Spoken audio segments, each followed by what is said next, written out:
GMs in the world are you and Professor Dungeon Master, and I suppose choosing beyond that point would be a bit unfair. Right. But,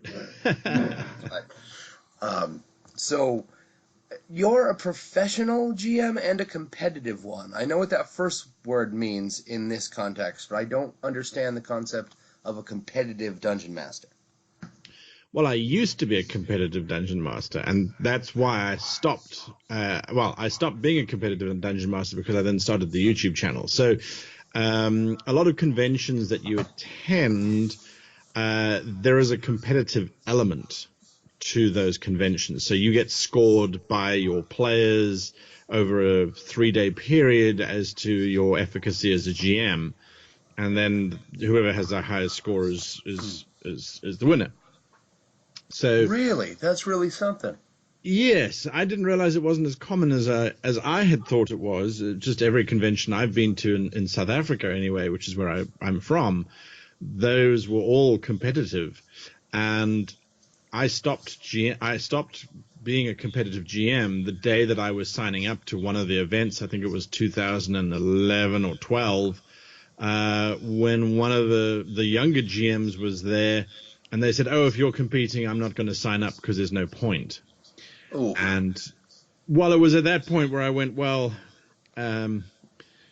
right, not going to compete anymore, because then if I am preventing other GMs from wanting to GM because I'm attending, I refuse to accept the fact that there's anything that makes me a better GM than anyone else, or at least that if I am, then I can share that and get everybody else onto the same page, and then it's a better place for everyone. So that's that's kind of what motivated the whole YouTube channel thing in the first place, was specifically to get away from that mindset of, there are just people who are naturally better at GMing than others, and I just think it's an accumulation of skills that you need and experience, which anyone can have. So, yeah. It's funny you bring that up. One of my best friends in the world, he's fantastic. He and I have completely different thoughts on how you run a game. Right.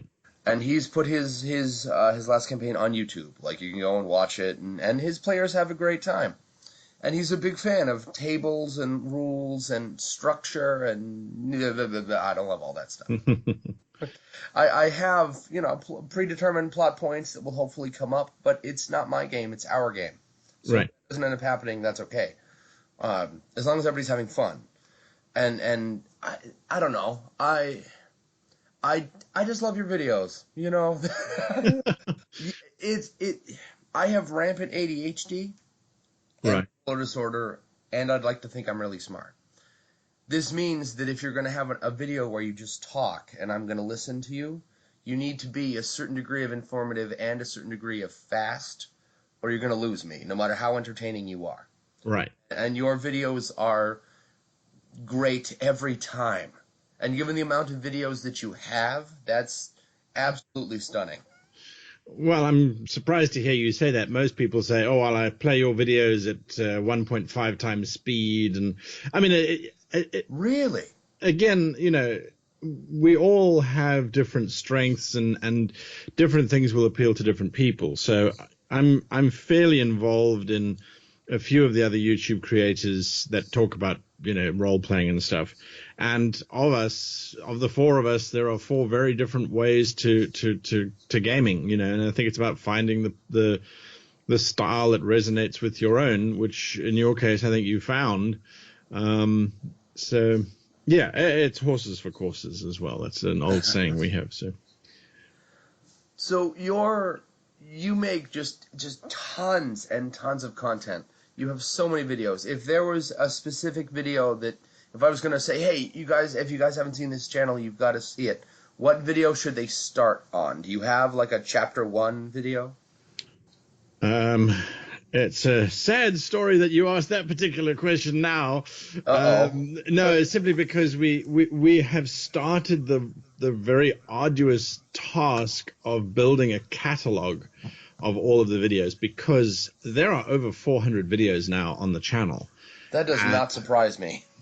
Yeah, we're fairly prolific, but when you get to 400 videos, you go, well, there might be one. I just don't remember.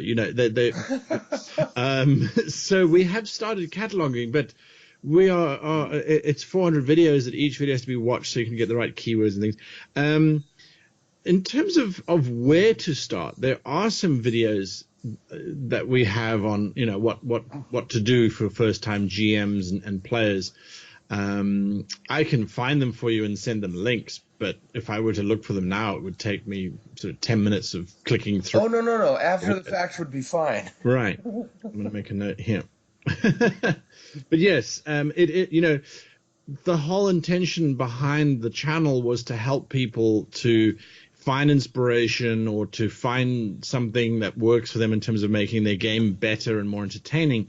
And we realized that we long got to this point, but we have just been so busy with all sorts of other things that we haven't done it. We need a catalog, a searchable database where people can type in, I want to know about pacing in my game. And then it'll bring up the 5 or 6 videos that have referenced pacing and that sort of thing. So. Oh, very good. Yeah. That's very, what's what I'm looking for? Studious of you. Right. So we're getting there. So I want to take a second to just fanboy all over your book for a second. I love your book. I'm glad.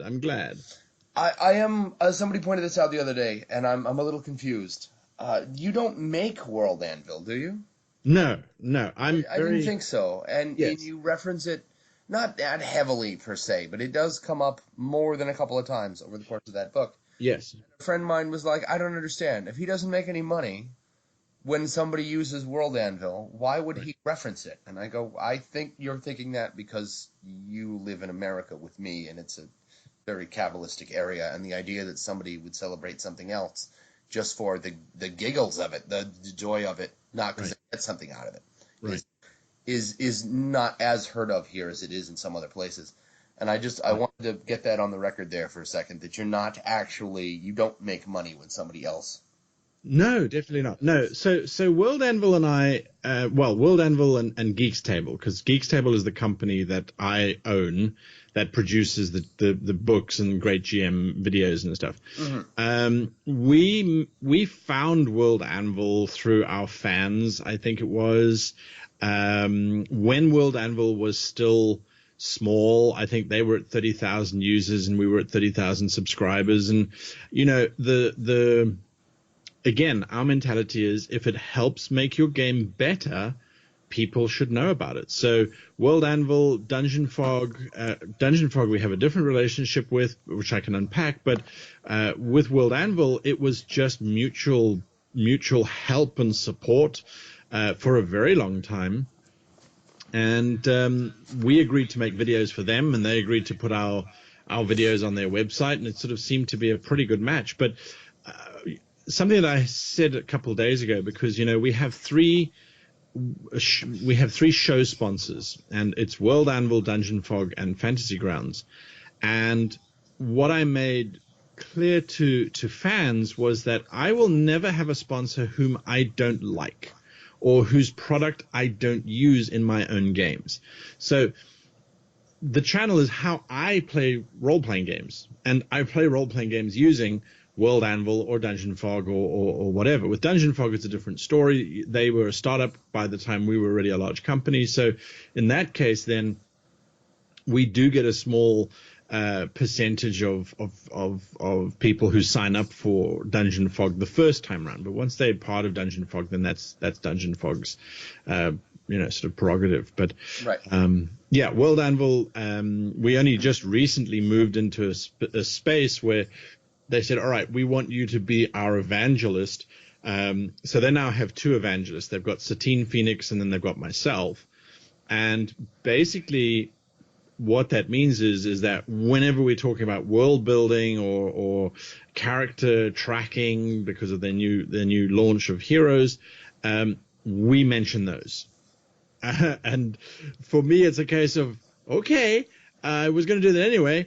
But sure, now I can have 2 coffees at breakfast rather than just one, at the hotel or whatever. So right. yeah, so it has evolved, but I with Dungeon Fog and with World Anvil, there's a new project that we launched, or I mean, I don't know when this podcast comes out, but we were part of this team for Project Deos, which is this new mega exciting map making piece of software from Dungeon Fog. And I'm based in Japan normally. Dungeon Fog is based in Austria, and World Anvil is based in the UK. And we said, we're fairly good friends. We need to get together. So they Dungeon Fog and World Anvil sort of clubbed together, and they paid for my flight out to the UK. And I stayed with friends, and we spent, 4 days together, supposedly doing business work, but really it was just hanging out, chilling and chatting as a bunch of friends. So it's a very wonderful relationship that we have, where business happens, but that happens on the side. The primary focus is, well, how do we make it better? And for me, you look at World Anvil and you say, okay, well, they have 300,000 users now. They're mega entity. And yet, when the book came out, they went, we really like the templates and stuff that you've got in your book. Can we add them to World Anvil? So it's not just a one-way street of, okay, here's corporate, here's money, YouTuber, go talk nice about us. Right. It's a two-way street, backwards and forwards. And I mean, Dungeon Fog, I don't know how they're still friends with me, because they're like, okay, we're releasing this map pack. And I go, that's cool, but couldn't you add this, or couldn't you do that, or tweak this or tweak that, and it's a bunch of friends basically making kick-ass stuff for role players and going, well, we hope they like it, That's awesome. Well, the first time I watched one of your videos that pointed me to World Anvil, I followed along with your creating the campaign one video at a time. Right. At which I fell off. If I need to get back into that. Right. It happens. And I got into World Anvil, and the next thing I know, I won't shut up about it. I'm telling everybody. I'm going to, how have you not heard of this yet? I mean, I only heard of it like yesterday, but oh my God, this thing's amazing. Look at this. No, don't look at that. Look at this. Right. It's an extraordinary platform, and I cannot thank you enough for bringing it to my attention, and I can't thank them enough for making it. Right. Absolutely pleasure. They have a similar challenge to what we have, insofar as a lot of people go to World Anvil and they go, oh my goodness, there's so much stuff here I'm going to be writing for the rest of my life. And you go, no, you don't have to. So I mean, that's again part of the Campaign Creator series, is like, well, yes, use World Anvil, it's so cool, but don't get bogged down with having to fill in every single template, because I don't think it's humanly possible to do that. So, and what I like is, I think they're currently running a thing called the Summer Camp, where you have to write 30 articles in 31 days, but it's not write 31,000 word articles in, so you're not going to write 30,000 words in a month. It's write as much as you need to, but here's some milestones for you to aim for. So that's really supportive of creators, and there's all sorts of metrics and things that you can keep track of. And so, yeah, I mean, some of my entries are maybe 200 words long, which is a simple little paragraph, but it's enough that when you're then playing your game, that it triggers a memory and you go, aha, yes, I remember I needed to add that in, or I needed to do this. So, yeah. So I guess I didn't know that you're regularly based in Japan. I knew you're from South Africa. Yes. Which is odd, because a lot of the time I walk around telling people you're Australian, and then I go, no, wait, that's wrong. Well, what brings you to Japan? Yes, a fan of the show got hold of me and said, hey, I want you to come to Japan and design board games with me. And I went, well, that's a pretty cool idea. Let me go to Japan. And so I moved over there to do that. And we designed not commercial board games, but they were corporate training board games and stuff. So we designed two of them, which were really cool. One was designed to teach you negotiation skills, and the other one was recruitment kind of stuff. So you go, well, that's fairly dry topics, but the games were really cool. And then after that, I went, okay, well, I actually quite enjoy living in Japan, so let me stay here for a little bit. So I'll probably be there until next year.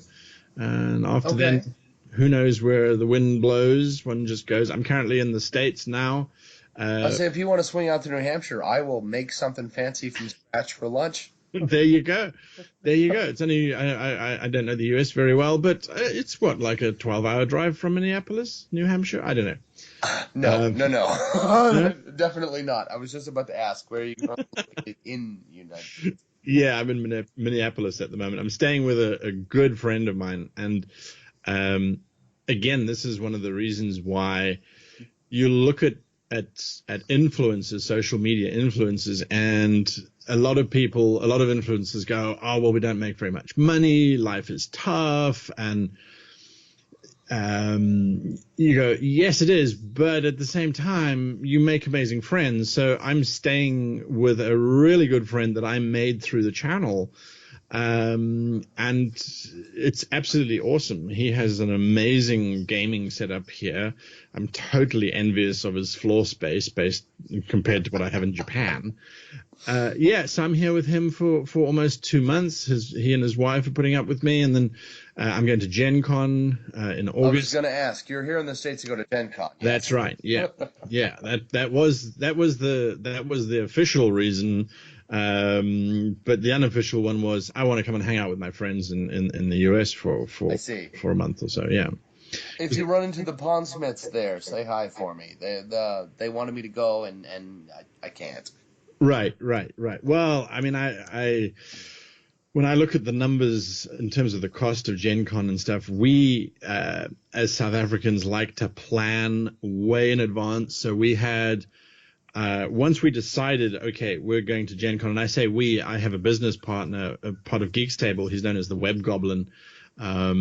We said, right, we are going to Gen Con. And so we booked flights, accommodation, transportation, pretty much everything by January. Wow. 8 months before the event, because we like to know it's planned and paid for in lockdown and way before. Yeah. So we were actually quite lucky because we kind of got the rates and things that Indianapolis charges for regular time. And, now people are trying to book to get into Indianapolis, and the rates are ridiculous. Special Gen Con rates, right? Right.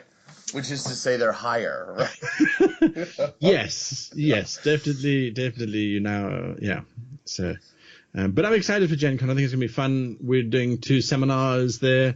So that Do you still run games, or is it all now business and talk about assemble it? Yeah, I wish I could be running games. I would like to, but it is business, sadly. In one way it's sad, in another way I think it's pretty good. We look at the channel and we say, okay, well, we are there to help educate, inspire, and encourage people to role play. So when you go to Gen Con, you go, well, it would be super fun to role play with people, but that actually isn't going to help anybody watching the channel. I mean, it's fine to say, hey, here we are, we're role playing and we're having fun with 6 people. But if we were spending that time with, say, Cubicle 7 or Frog God Games or Paizo or whatever, and we're unpacking what they're thinking about for 2020 and role-playing, that gives more value, we think anyway, to a broader audience. As wonderful as that is, if I might offer up a counterpoint there. Right. I started watching, I don't, as a rule, watch other people's campaigns, not because they're good or bad or anything, but because, for me, the tabletop, it's a story that you're involved in. Right. With your friends. Yes. If I can't be involved, it just slides off my ability to pay attention. I can't do it. Yes. Right. And your campaign with, I forget the name of the ship. They had a flying Windswift. Thank you. The Windswift was compelling enough that I could sit and stare at it for 20 minutes. That's it. I ran out of gas after that. But that is an amazing achievement, given my attention span. And that came about because a friend of mine said, yeah, okay, he makes instructional videos, but tons of GMs do that. Matt Sure. Bill does that. Yeah. Coble does that. Chris Perkins does that. Mick Mercer does that. How come? Why is this guy so great? Where's the practice? Right. What do you mean? Right. This is the practice. And he went, no, I meant, where do you see him in practice? Like Yes. pain video. And I had never really considered before that there was merit to be found in, here is how I say you should do it. Here, watch me do it. I Right. don't know if you've given that any thought. We did, and that is principally why we started to do that. You know what?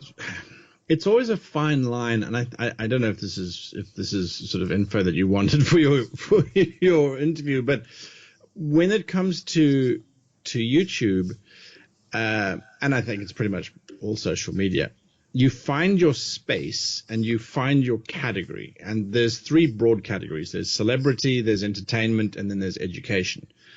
And generally, once you are in a category, you kind of stay there. So Great GM, or How to Be a Great GM for its full title, was always an education channel. So when we added in stuff like entertainment, which is basically playing the game, there wasn't a huge response. So if you look at our videos, the ones that have the lowest number of views are the ones where we're actually playing games.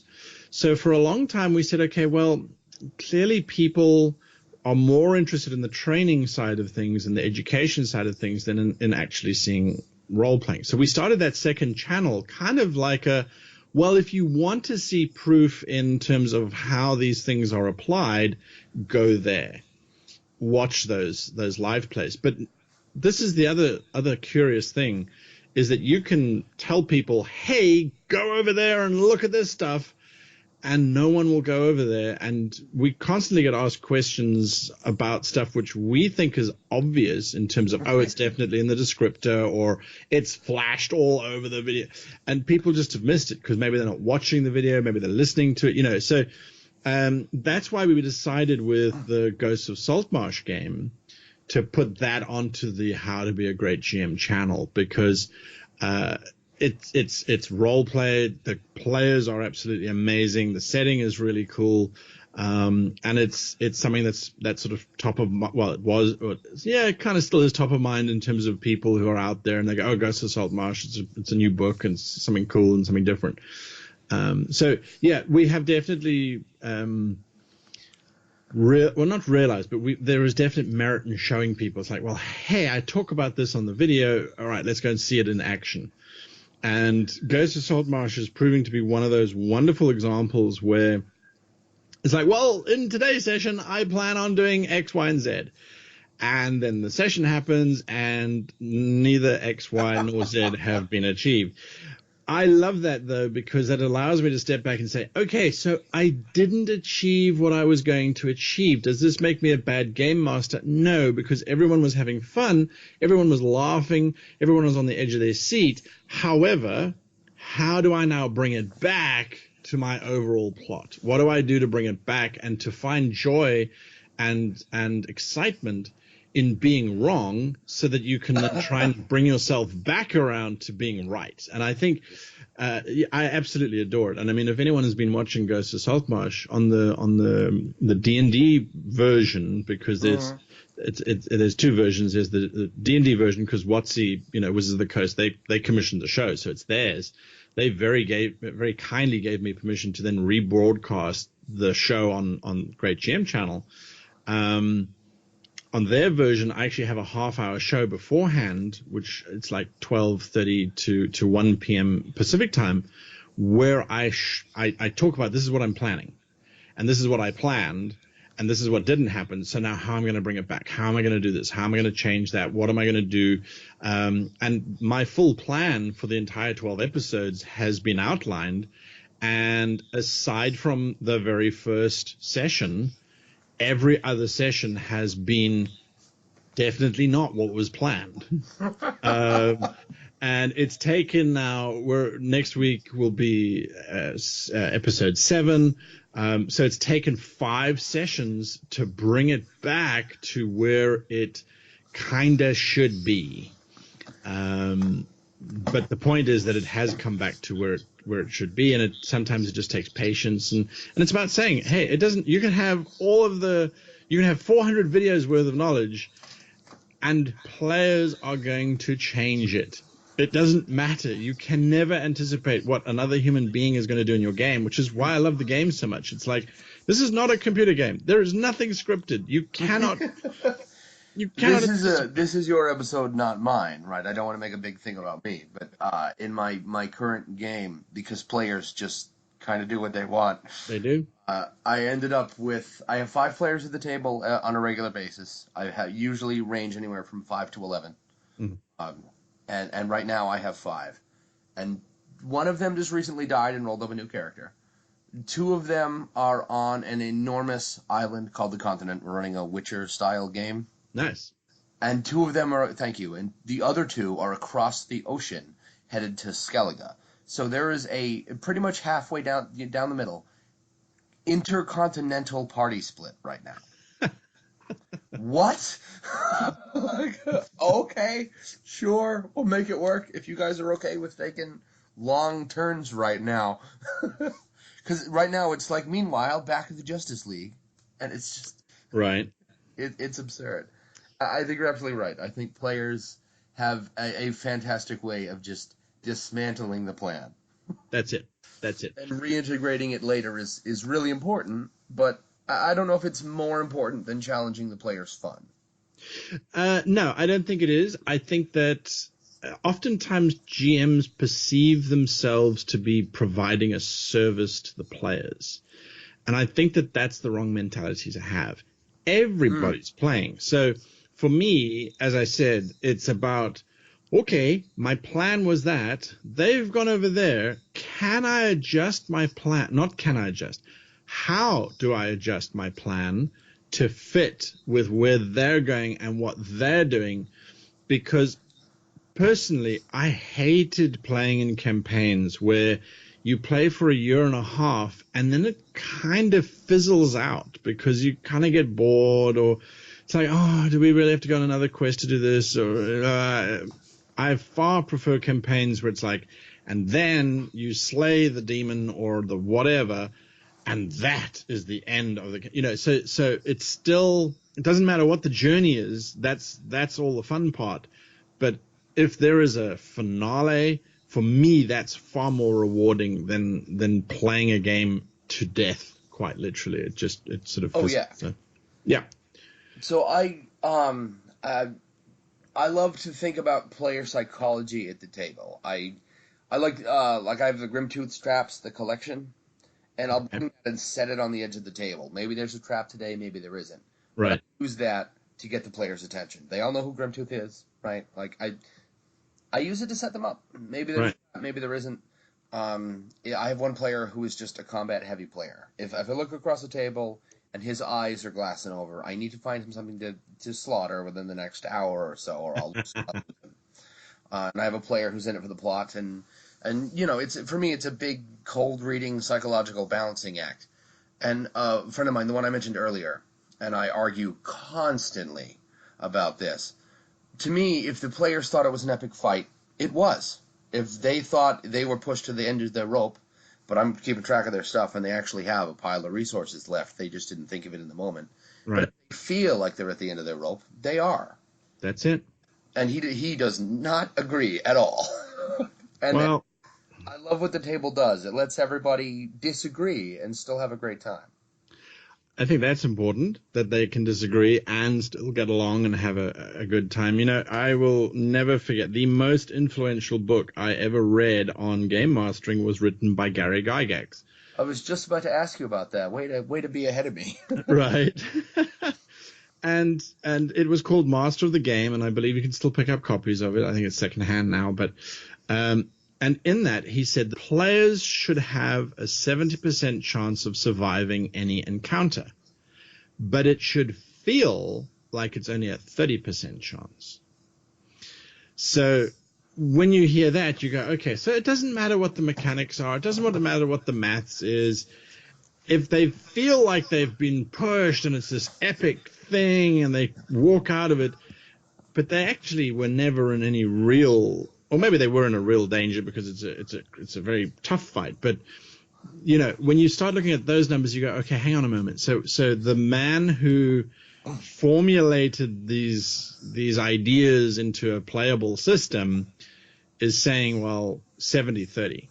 And you go, okay, all right, well, that's something to take home and think about. So that's certainly what I took out of his book, if anything, was that. But also at the end of the book, he has a list of reading. Now, the book was written before the internet was around, so the library that he had, I actively set out to go and buy all of the books on his list, and it's history books, and it's this and it's that and the next thing, and none of them were on sort of game theory, or I don't think that had even really become a major thing yet. But yeah, the 70-30 thing and just reading and improving, that was it. That was what I took out from his book, and it was fantastic. That's awesome. We're about out of time on the half hour, so I have 2 more questions. Gotcha.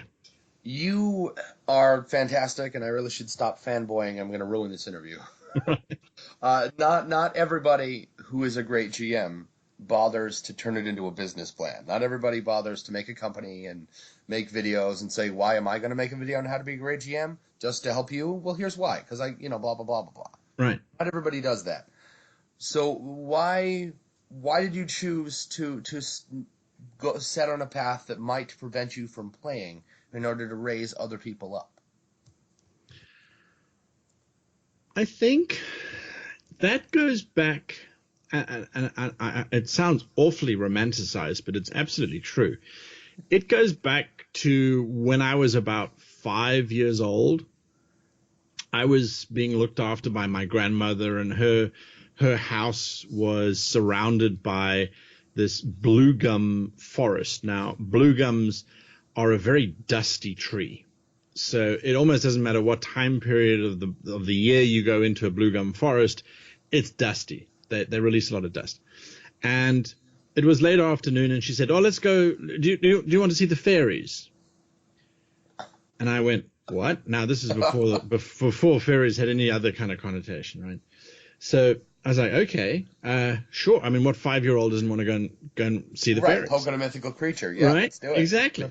So she and I went walking out into this dusty forest, and I don't know if she had planned it or not, because I never had the opportunity to ask her, but eventually she said, stop.